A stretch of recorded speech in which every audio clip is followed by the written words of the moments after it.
হজরত মুসা আলাইহিওয়াসাল্লাম একদিন আল্লাহ তাআলার সঙ্গে সাক্ষাৎ করার উদ্দেশ্যে তুর পাহাড়ের দিকে রওনা হলো। তুর পাহাড়ের উপর স্বয়ং আল্লাহ পাক গায়েবী আওয়াজের মাধ্যমে মুসা আলাইহিসসালামের সাথে কথা বলা শুরু করলো। মুসা আলাইহিসসালাম বললেন, হে আল্লাহ, আমি জানতে চাই জান্নাতে আমার সাথে কারা থাকবে। তখন আল্লাহ রব্বুল আলামিন বললেন, হে মুসা, এই বনি ইসরাইলদের মধ্যে একজন কসাই বসবাস করেন, যে তোমার সাথে জান্নাতে যাবে এবং ওই কসাই তোমার সঙ্গেই থাকবে। তখন মুসা আলাইহিসসালাম বললেন, হে আল্লাহ, আমাকে তুমি একজন নবী হিসেবে বানিয়েছ। আমার সঙ্গে নবী রাসূল, আল্লাহওয়ালা বুজুর্গ এবং দরবেশ জান্নাতের মধ্যে থাকার কথা, আমার সঙ্গী হবার কথা, কিন্তু কসাই কেন আমার সঙ্গী হবে? মুসা আলাইহিসসালাম বললেন, হে আল্লাহ পাক, দয়া করে আপনি আমাকে সেই কসাইয়ের ঠিকানা বলুন, যাতে আমি দেখে আসতে পারি যে সে কি এমন আমল করে যে আমলের কারণে সে আমার সঙ্গে জান্নাতে থাকবে এবং আমার সঙ্গে জান্নাতে প্রবেশ করবে। তখন আল্লাহ রব্বুল আলামিন মুসা আলাইহিসসালামকে বলল, আজকে তুমি বাড়ি ফিরে যাও, কিছুদিন পরে আমি তোমাকে ডেকে নিব এবং আমি তোমাকে সেই কসাইয়ের ঠিকানা বলে দিব। তখন মুসা আলাইহিসসালাম আল্লাহ পাকের এই কথা শুনে তিনি বাড়ির দিকে ফিরে গেলেন। এভাবে বেশ কিছুদিন অতিবাহিত হয়ে গেল। একদা হজরত মুসা আলাইহিসসালাম কোথাও সফর করার উদ্দেশ্যে রওনা দিল। তখন তিনি রাস্তা দিয়ে যাচ্ছিলেন এবং এক মহিলা কান্নারত অবস্থায় দাঁড়িয়ে আছে। মহিলাটি হজরত মুসা আলাইহিসসালামকে দেখা মাত্রই তার কাছে আসতে লাগলেন এবং এসে বললেন, হে আল্লাহর নবী মুসা, আপনি কি এখন আল্লাহর সাথে কথা বলার জন্য তুর পাহাড়ে যাচ্ছেন? যদি তুর পাহাড়ে যান তাহলে আপনি আল্লাহর কাছে আমার বিষয়ে অবশ্যই বলবেন। মহান আল্লাহ পাক কেন আমাকে সন্তান দান করছেন না? আমার বিবাহের কয়েক বছর পার হয়ে গেল, তবুও এখনো পর্যন্ত আমি কোনো সন্তানের মা হতে পারিনি। আল্লাহ রব্বুল আলামিনের কাছে গিয়ে জিজ্ঞাসা করবেন, আমি কি কখনো মা হবার ভাগ্য রাখিনি, না আমার কোনো ভুলের কারণে আল্লাহ তাআলা আমার সন্তান দান করেন না? মুসা আলাইহিসসালাম বললেন, ঠিক আছে, আমি আল্লাহ তাআলার কাছে অবশ্যই জিজ্ঞাসা করব। অতঃপর মহিলাটি সেখান থেকে চলে গেল। এবার মুসা আলাইহিসসালাম মহিলাটির প্রশ্ন শুনে একটু অবাক হলেন, তাই তিনি আর অন্য কোথাও সফর করলেন না। এবার তিনি আল্লাহ পাকের সাথে কথা বলার উদ্দেশ্যে তুর পাহাড়ের দিকে রওনা হলো। তুর পাহাড়ের উপরে গিয়ে আল্লাহ তাআলার কাছে জিজ্ঞাসা করল, হে আল্লাহ, আমি আসার পথে এক মহিলাকে কান্নারত অবস্থায় দেখলাম। তিনি আমাকে প্রশ্ন করল, আমার বিবাহের কয়েক বছর পার হয়ে গেল, তবুও কেন আমার কোনো সন্তান সন্ততি হয়নি? তখন আল্লাহ পাক এক গায়েবী আওয়াজের মাধ্যমে মুসা আলাইহিসসালামের প্রশ্নের জবাবে বললেন, হে মুসা, তুমি বলে দিও ওই মহিলার ভাগ্যে কোনো সন্তান দান করা হয়নি, তাই মহিলাটি এত বছর পরেও মা হতে পারেনি। কন্যা সন্তান বা পুত্র সন্তান আল্লাহর পক্ষ থেকেই দেওয়া হয়, আল্লাহ যাকে দান করেন সে পেয়ে থাকে। অতঃপর মুসা আলাইহিসসালাম এই প্রশ্নের উত্তর শুনে বাড়ির দিকে রওনা হলো। বাড়ি আসার পথে হজরত মুসা আলাইহিসসালাম সেই মহিলাটির কথা মনে করল, তাই বাড়িতে না গিয়ে সোজা সেই মহিলাটির বাড়িতে গেল। তখন মহিলাটি মুসা আলাইহিসসালামকে দেখে চমকে গেল এবং বলল, হে আল্লাহর নবী মুসা, আপনি কি আল্লাহর পক্ষ থেকে এই প্রশ্নের উত্তর জেনে এসেছেন? মহিলাটির এই কথা শুনে মুসা আলাইহিসসালাম বললেন, আল্লাহ তাআলা বলেছেন তোমার ভাগ্যে কোনো সন্তান দান করেননি, তাই তুমি এখনো মা হতে পারোনি। এ কথা শোনার পর মহিলাটির চোখ অশ্রুতে ভরে গেল এবং জোরে জোরে কান্না করতে লাগলো। অতঃপর মুসা আলাইহিসসালাম সেখান থেকে চলে আসলেন। এই ঘটনার কিছুদিন পর একজন আল্লাহওয়ালা বুজুর্গ ব্যক্তি ওই মহিলার বাড়িতে গেল এবং বাড়িতে গিয়ে বলল, বাড়িতে কি কেউ আছেন? আমি একজন বুজুর্গ ফকির, অনেক দিন ধরে কিছু খাইনি, দয়া করে আল্লাহর ওয়াস্তে আমাকে কিছু দান করুন, নিশ্চয় আল্লাহ পাক তোমার নিয়ত পূর্ণ করবে। অতঃপর মহিলাটি ফকিরের এই কথা শুনে তাকে ঘরে আসতে দিলেন এবং ফকিরকে 4টি রুটি খেতে দিল। তখন মহিলা বলল, আপনি তো আল্লাহর ফকির, আপনি একটু আল্লাহর কাছে দোয়া করবেন, আল্লাহ যেন আমার সন্তান দান করেন। অতঃপর ফকির রুটি খাওয়ার পর আল্লাহ রব্বুল আলামিনের কাছে দোয়া করলেন, হে আল্লাহ, এই মহিলাকে সন্তান দান করো। এরপরে তিনি ওই বাড়ি থেকে চলে গেল। এই ঘটনার প্রায় কিছু বছর পর হয়ে গেল। হঠাৎ মুসা আলাইহিসসালাম কোথাও সফর করেছিলেন। এবার মুসা আলাইহিসসালাম তার বাড়ির কাছে গিয়ে দেখল ওই মহিলাটি ছোট সন্তান নিয়ে মনের আনন্দে খেলা করছে। মহিলা মুসা আলাইহিসসালামকে দেখে বাহিরে চলে আসলো এবং বলল, হে আল্লাহর নবী, আপনি তো বলেছিলেন আল্লাহ আমাকে কোনো সন্তান দান করবেন না, আমার ভাগ্যে নাকি কোনো সন্তান লেখা হয়নি, কিন্তু আল্লাহ তো আমাকে একটা সন্তান দান করেছে। এটা শুনে মুসা আলাইহিসসালাম অবাক হয়ে গেলেন এরপর কিছুদিন অতিবাহিত হয়ে গেল। একদিন মুসা আলাইসাল্লামের মনে পড়ল যে আল্লাহ পাক আমাকে বলেছিলেন কসাই তার সাথে জান্নাতের সঙ্গী হবে। এই প্রশ্নের জবাব জানার জন্য মুসা আলাইসাল্লাম আবারও তুর পাহাড়ের উদ্দেশ্যে রওনা হলেন। তুর পাহাড়ে গিয়ে মুসা আলাইসাল্লাম বললেন, হে আল্লাহ রব্বুল আলামিন, আপনি বলেছিলেন কসাই আমার সঙ্গে জান্নাতে যাবে। আমি জানতে চাই সেই কসাই কি এমন আমল করে যে আমলের কারণে আমার সাথে জান্নাতে থাকবে। অতঃপর মহান আল্লাহ তাআলা গাইবী আওয়াজের মাধ্যমে সে কসাইয়ের ঠিকানা বলে দিলেন। পরের দিন মুসা আলাইসাল্লাম একটি পথ অতিবাহিত হয়ে সে কসাইয়ের দ্বারে উপস্থিত হলেন। কিছুক্ষণ পর মুসা আলাইসাল্লাম দেখলেন ওই মাংসগুলো নিয়ে তার বাড়ির পথে রওনা হলো। মুসা আলাইসাল্লামও কসাইয়ের পিছনে পিছনে যেতে শুরু করলেন। এক পর্যায়ে বাড়ির কাছে পৌঁছে গেল। মুসা আলাইসাল্লাম দূর থেকে তার বাড়িটিকে লক্ষ্য করে সেদিনের মতো সেখানে চলে গেল। পরের দিন মুসা আলাইসাল্লাম আবারও সেই কসাইয়ের বাড়িতে গেলেন এবং বললেন, বাড়িতে কি কেউ আছেন? আমি একজন মুসাফির। কিন্তু বাড়ির ভিতর থেকে কোনো উত্তর এলো না। তখন মুসা আলাইসাল্লাম ভাবল আসলে বাড়িতে কেউ নেই। অতঃপর মুসা আলাইসাল্লাম আবারও সেই কসাইয়ের দোকানে উপস্থিত হলেন। হজরত মুসা আলাইসাল্লামের বিয়ে কিভাবে হয়েছিল, বিয়ের দিন কি ঘটনা ঘটেছিল? হজরত মুসা আলাইসাল্লাম ছিলেন আল্লাহ তাআলার একজন প্রিয় নবী ও রাসূল। তার কথা পবিত্র কুরআনে সর্বাধিকবার এসেছে। হজরত মুসা আলাইসাল্লামকে যখন ফেরাউন হত্যা করার পরিকল্পনা করে তখন তিনি মিশর ত্যাগ করার সিদ্ধান্ত নেন। অন্য দেশে হিজরত করার উদ্দেশ্যে রওনা দিলেন। তখন তার কাছে পর্যাপ্ত অর্থ ছিল না। তিনি কোথায় যাচ্ছেন তিনি তা জানতেন না। তিনি একা একা পথ চলতে থাকলেন অজানা গন্তব্যের সন্ধানে। অনেক দীর্ঘ পথ পাড়ি দিতে লাগলেন। তার খাবার ছিল কেবল গাছের লতাপাতা। আল্লাহ তাআলার পক্ষ থেকে এটা মুসা আলাইসাল্লামের অনেক বড় পরীক্ষা ছিল। তিনি পথ চলতে থাকলেন। সে সময় যারা দূরের পথে যাত্রা করত, যারা মরুভূমির পথ অতিক্রম করত, তাদের লক্ষ্য হতো পথের মরুটান বা কূপের নিকট পৌঁছানো। কারণ তাহলে গাছের ছায়াতে সূর্যের প্রচণ্ড তাপ থেকে শরীরকে সুশীতল করা যেত। কূপের পানি পান করে তৃষ্ণা নিবারণ করা যেত। অতি দুর্গম পথ পাড়ি দিয়ে মুসা আলাইসাল্লাম শেষ পর্যন্ত মাদিয়ানের একটি মরুতানে পৌঁছালেন। তিনি প্রচণ্ড ক্লান্ত ও তৃষ্ণার্ত ছিলেন। মাদিয়ান অঞ্চলে হযরত শুআয়ব আলাইহিসসালাম বসবাস করতেন। এই অঞ্চল ফেরাউনের এলাকার বাইরে ছিল। তখন মুসা আলাইহিসসালাম এক জায়গায় বসে বিশ্রাম নেওয়ার জন্য মনস্থির করলেন। আর সেখানে পানি পান করার জন্য কূপের সন্ধানও পেয়ে গিয়েছিলেন। তিনি পানি পান করার জন্য কূপের কাছে গেলেন। তখন একদল রাখাল তাদের জন্তুদের পানি পান করাচ্ছিল। এ সময় তিনি লক্ষ্য করলেন যে দুইজন মেয়ে তাদের পশুপালকে আগলে রাখছে তাদের পশুগুলোকে পানি পান করানোর জন্য। যেহেতু রাখালেরা তাদের পশুদের পানি পান করাচ্ছিল, তাই তারা দূরে অবস্থান করেছিল। সবার পানি নেওয়া শেষ হলে তখন তারা পানি নেওয়ার জন্য আসবে, কিন্তু রাখালদের পানি নেওয়ার জন্য শেষ হচ্ছিল না। তারা কোনোভাবেই মেয়ে দুটিকে পানি নেওয়ার জন্য সুযোগ করে দিচ্ছিল না। আর এটা দেখে মুসা আলাইহিসসালামের অনেক মায়া লাগলো। তিনি রাখালদের বললেন, কেন তোমরা এ মেয়েদেরকে পানি নিতে সুযোগ দিচ্ছ না? তারা অনেকক্ষণ ধরে অপেক্ষা করছে। এরকম অন্যায় বিচার কেন তোমাদের? তারা মুসা আলাইহিসসালামকে ভালোভাবে দেখলো। দেখে সদাকার ও শক্তিশালী মনে হচ্ছিল বলে তারা তার সাথে ঝামেলায় অংশগ্রহণ করল না, বরং বলল, আপনার এত খারাপ লাগলে আপনি পানি উঠিয়ে দিন। এমনিতে মুসা আলাইহিসসালাম অন্যদের তুলনায় যথেষ্ট সামর্থ্যবান ও শক্তিশালী ছিলেন। ক্লান্ত তৃষ্ণার্ত থাকার পরেও 10 থেকে 12 জন যে পানি তুলতেন, তিনি একাই সেই পরিমাণ পানি তুলে দুইজন মেয়ের কাছে রেখে আসলেন। তারপর মুসা আলাইহিসসালাম দূরে একটি গাছের নিচে বসলেন। তিনি দীর্ঘদিন সফরের জন্য ক্লান্ত হয়ে পড়েছিলেন, খুব ক্ষুধার্ত ছিলেন। এই শহরে তিনি একদম নতুন, সবকিছু তার অপরিচিত। থাকার জন্য কোনো বাসস্থান ছিল না। তিনি আল্লাহ তাআলার কাছে দোয়া করলেন রিজিকের জন্য। অপরদিকে সেই মেয়ে দুটি তাদের পশুদেরকে পানি পান করিয়ে সেই স্থান থেকে ফিরে গেলেন। আসলে তারা ছিলেন নবী শুআয়ব আলাইহিসসালামের কন্যাদ্বয়। শুআয়ব আলাইহিসসালাম মেয়েদের আজ এত তাড়াতাড়ি ফিরতে দেখে বললেন, তোমরা আজ এত তাড়াতাড়ি কিভাবে ফিরলে?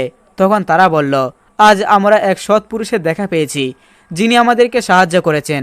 তখন শুআয়ব আলাইহিসসালাম বললেন, তোমাদের মধ্যে একজন তার নিকট যাও, তাকে ডেকে নিয়ে এসো, তা প্রাপ্য পারিশ্রমিক দেওয়া উচিত। তারপর তাদের মধ্যে বড় বোন ভালোভাবে পর্দা করে মুসা আলাইহিসসালামের নিকট উপস্থিত হলেন এবং বললেন, আপনাকে আমার পিতা আমন্ত্রণ জানিয়েছেন আর আমাদের সাহায্যের জন্য আপনাকে পারিশ্রমিক দেওয়ার প্রতিশ্রুতি দিয়েছেন। কিন্তু মুসা আলাইহিসসালাম পারিশ্রমিক নিতে চাইলেন না, তাই তিনি যেতে রাজি হচ্ছিলেন না। কিন্তু যখন শুনলেন তাদের পিতা আল্লাহর নবী শুআয়ব আলাইহিসসালাম, তখন তিনি তার সাথে দেখা করার জন্য যাওয়ার মনস্থির করলেন। অতঃপর তারা যখন নবীর বাড়িতে পৌঁছালেন, শুআয়ব আলাইহিসসালাম তাকে দেখে সদরে অভ্যর্থনা জানালেন, কন্যাদের ভোজন আয়োজন করতে বললেন। কিন্তু মুসা আলাইহিসসালাম বললেন, আমি কোনো নেক কাজের জন্য কোনো কিছু গ্রহণ করি না, তাই তিনি ভোজন করতে অস্বীকার করলেন। তখন সোয়াইব আলাইসাল্লাম বললেন, যুবক, তোমার করা সাহায্যের জন্য তোমাকে খাওয়ার কথা বলছি না, এটা আমাদের রীতি, অতিথিদের সাধ্যমতো আপ্যায়ন করা। এটা শুনে মুসা আলাইসাল্লাম তাদের সঙ্গে খেতে বসলেন। খাবার শেষ করে সোয়াইব আলাইসাল্লাম মুসা আলাহিসাল্লামের কাছ থেকে তার জন্ম থেকে শুরু করে ফেরাউনের সকল কৃতকর্মের কথা বললেন। তখন তিনি বললেন, এখানে তোমার আর কোনো ভয় নেই, তুমি এখানে নির্ভয়ে থাকতে পারো, এখানে ফেরাউনের কোনো রাজত্ব চলে না। তখন সোয়াইব আলাইসাল্লামের একজন কন্যা বললেন, তাকে আমাদের পশু পালনের জন্য পারিশ্রমিক দিয়ে রেখে দিন, তিনি অত্যন্ত শক্তিশালী ও আমানতদার। সোয়াইব আলাইসাল্লাম বললেন, তুমি তার শক্তি ও আমানতদারির পরিচয় কিভাবে পেলে? তার কন্যাদ্বয় বলল, তিনি কুয়ো থেকে একাই বড় বড় বালতিতে পানি টেনে তুলছিলেন, যা তুলতে 10 থেকে 12 জন লোক লাগে, এবং আসার সময় একবারের জন্য তিনি আমাদের দিকে ফিরে তাকাননি, যেন আমাদের পর্দা নষ্ট না হয়। সোয়াইব আলাইসাল্লাম মুসা আলাইসাল্লামের উত্তম চরিত্রে মুগ্ধ হয়ে গেলেন। অতঃপর তার কাছে তার একটি কন্যার বিবাহের জন্য প্রস্তাব রাখেন আর বললেন, তুমি মহারানা হিসেবে 8 বছর আমার বাড়িতে পশু পালন করবে। মুসা আলাইসাল্লাম এই প্রস্তাবে রাজি হয়ে গেলেন। এভাবে মুসা আলাইসাল্লাম ও সোয়াইব আলাইসাল্লামের মধ্যে বন্ধন সৃষ্টি হলো। বিবি সফুরাকে নিজের স্ত্রী হিসেবে পেয়েছিলেন। মুসা আলাইসাল্লাম 8 বছরের পরিবর্তে দীর্ঘ 10 বছর মাদিয়ান শহরে অবস্থান করেন। এই সময় তার জন্য খুব শান্তিপূর্ণ ছিল, খুব সুন্দরভাবে তিনি বসবাস করেছিলেন। হজরত মুসা আলাইসাল্লাম সুদীর্ঘ 10 বছর তার শ্বশুর হজরত সোয়াইব আলাইসাল্লামের নিকট থেকে বিদায় গ্রহণ করে কিছু জরুরি মালপত্র, কিছু পশু ও বিবি সফুরাকে নিয়ে মিশরের উদ্দেশ্যে যাত্রা শুরু করলেন। মাদায়ান থেকে কিছু দূর অগ্রসর হলে সন্ধ্যা নেমে আসে।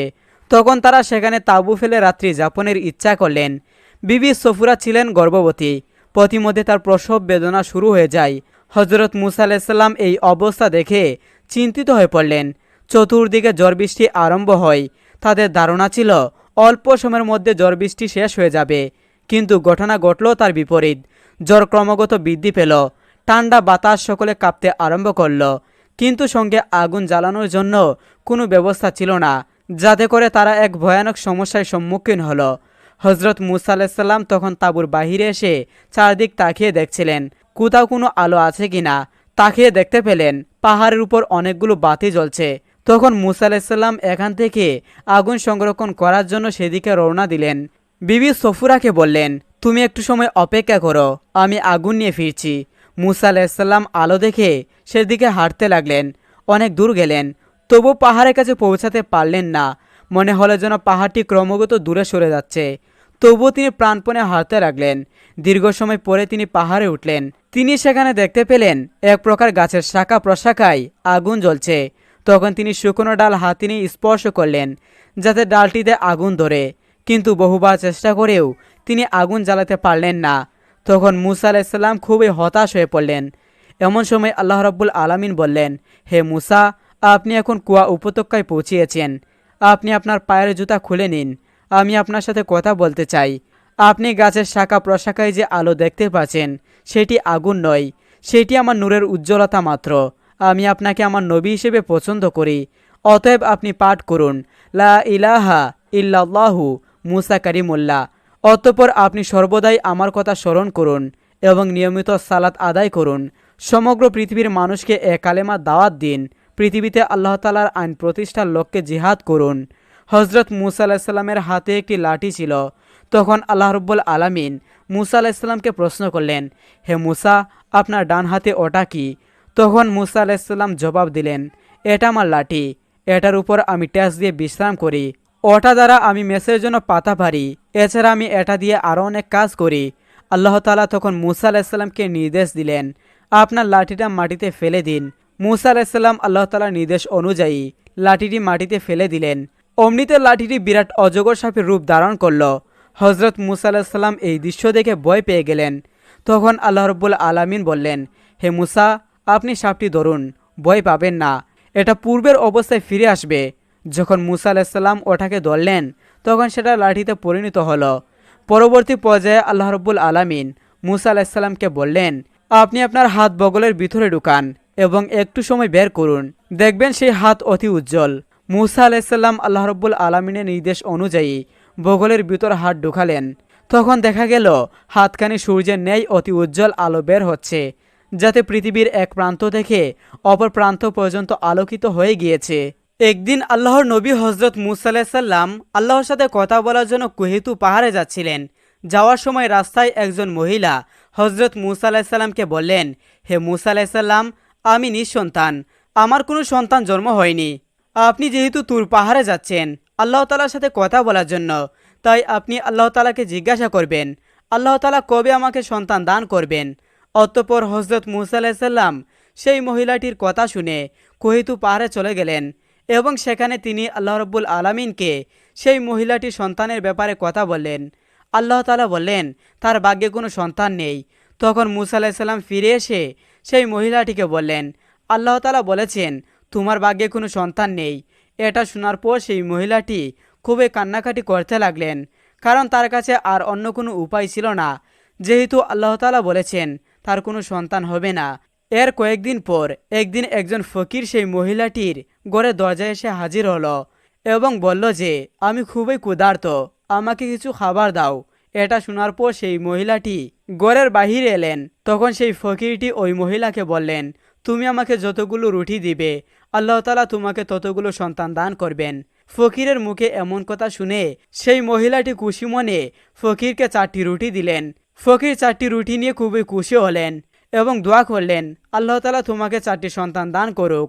কয়েক বছরের মধ্যে আল্লাহ তাআলা সেই মহিলাটিকে 4টি সন্তান দান করলেন। ফলে সেই মহিলাটি খুবই খুশি হলেন। তারপর আবার একদিন হজরত মুসা আলাইসাল্লাম সেই মহিলাটির ঘরের সামনে দিয়ে যাচ্ছিলেন। তখন সেই মহিলাটি হজরত মুসা আলাইসাল্লামকে বললেন, আপনি তো বলেছিলেন যে আমার কোনো সন্তান হবে না, এই দেখুন আল্লাহ তাআলা আমাকে 4টি সন্তান দান করেছেন। এটা শোনার পর হজরত মুসা আলাইসাল্লাম খুবই অবাক হয়ে গেলেন। তারপর মুসা আলাইসাল্লাম কুহিতু পাহাড়ে গেলেন। আল্লাহ তাআলার সাথে কথা বলার সময় আল্লাহ তাআলাকে জিজ্ঞাসা করলেন, হে আল্লাহ, আপনি তো বলেছিলেন যে ওই মহিলার কোনো সন্তান জন্ম হবে না, কিন্তু তার তো 4টি সন্তান হয়েছে। আল্লাহ, এই বিষয়ে আমি বুঝতে পারলাম না। তখন আল্লাহ তাআলা মুসা আলাইসাল্লামকে একটা প্লেট আর একটা ছুরি দিলেন আর বললেন, হে মুসা, আমি তোমার প্রশ্নের উত্তর দিব, আগে তুমি আমার জন্য একটি কাজ করে দাও। তুমি এই প্লেটে করে আমাকে মানুষের মাংস এনে দাও। তখন মুসা আলাইসাল্লাম প্লেট আর ছুরি নিয়ে গ্রামের দিকে গেলেন আর এক এক করে সমস্ত গ্রামের লোকদেরকে বলতে লাগলেন, আল্লাহ তাআলা মানুষের মাংস চেয়েছেন, তোমরা তোমাদের শরীর থেকে মাংস কেটে দাও। কিন্তু কেউ তার শরীরে মাংস কেটে দিতে রাজি হলো না। অতঃপর তিনি একজন ব্যক্তিকে দেখতে পেলেন। সেই ব্যক্তি মুসা আলাইসাল্লামকে দেখে বললেন, আপনাকে দেখে এত চিন্তিত মনে হচ্ছে কেন? তখন মুসা আলাইসাল্লাম বললেন যে আল্লাহ তাআলা আমার কাছে মানুষের মাংস চেয়েছে, কিন্তু গ্রামের কেউ আমাকে তাদের মাংস দিতে রাজি হচ্ছে না।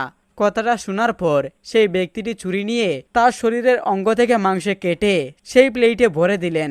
তারপর হজরত মুসা আলাইসাল্লাম কুহিতু পাহাড়ে গিয়ে আল্লাহ রব্বুল আলামিনকে সেই মাংস দিলেন। তখন আল্লাহ তাআলা বললেন, হে মুসা, গ্রামে যাওয়ার কি দরকার ছিল? তুমি তো একজন মানুষ, তুমি নিজের শরীর থেকে মাংস কেটে দিতে পারতে। তখন আল্লাহ তাআলা বললেন, এটাই হলো তোমার সেই প্রশ্নের উত্তর। সেই ব্যক্তিটি যে আমার নামে তার শরীরে মাংস কেটে দিল, আমি তার কথায় সেই মহিলাটিকে 4টি সন্তান দান করেছি। হে মুসা, যদি কেউ আমার প্রতি নিজেকে সম্পূর্ণরূপে আত্মত্যাগ করে দেয়, আমি তার কথায় লিখিত